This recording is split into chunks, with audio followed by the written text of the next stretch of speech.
Cakupan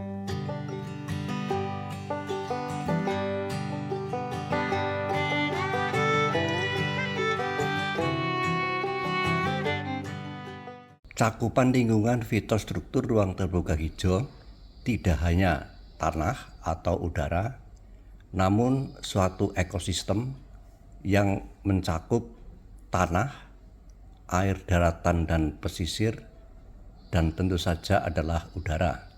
Kajian pertama komponen ekosistem tanah, variabel utamanya adalah topografi, dan ini berkaitan dengan pengelolaan air hujan.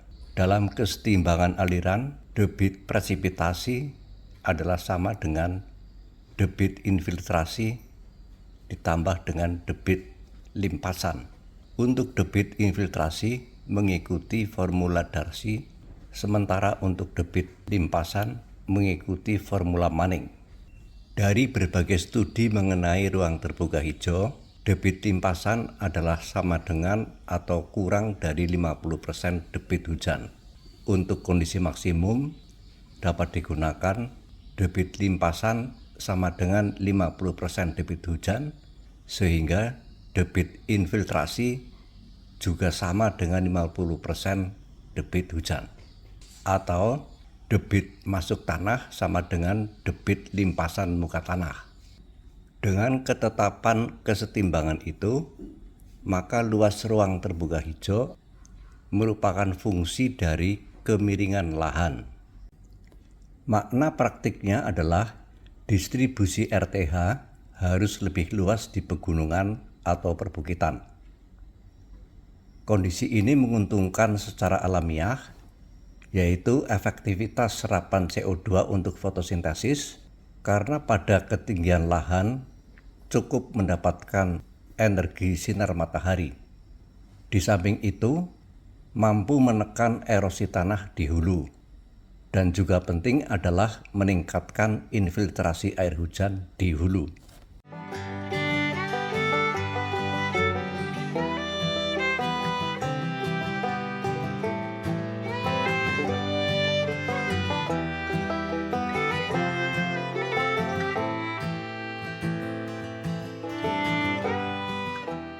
Kajian kedua berkaitan dengan ekosistem air baik daratan maupun pesisir. Banyak studi menghasilkan fakta mengenai perbandingan antara sungai yang langka ruang terbuka hijau dan sungai yang kaya dengan ruang terbuka hijau dan dikenal sebagai zona riparian, menunjukkan bahwa sungai yang penuh dengan riparian zone mempunyai fluktuasi temperatur air lebih rendah dibanding dengan fluktuasi temperatur air sungai langka riparian. Fluktuasi temperatur air sungai yang rendah tentu saja lebih banyak melarutkan oksigen dibanding air sungai yang mempunyai fluktuasi temperatur tinggi. Dengan demikian, keberadaan riparian zone untuk daerah aliran sungai memperbaiki kualitas air.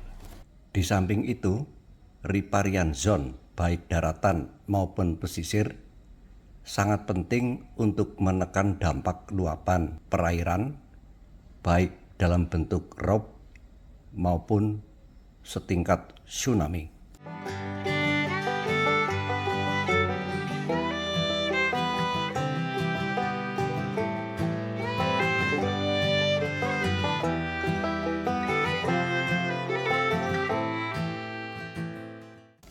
Kajian ketiga berkaitan dengan ekosistem udara, terutama adalah lintasan matahari.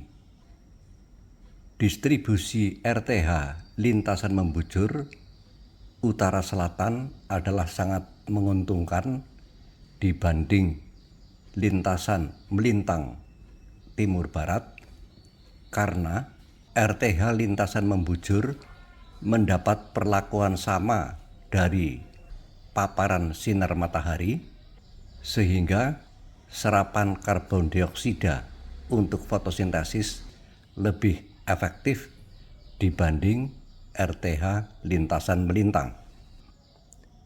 Berdasarkan ketiga kajian kondisi lingkungan, untuk contoh ideal ruang terbuka hijau Kota Surabaya ditampilkan sebagaimana di dalam tayangan.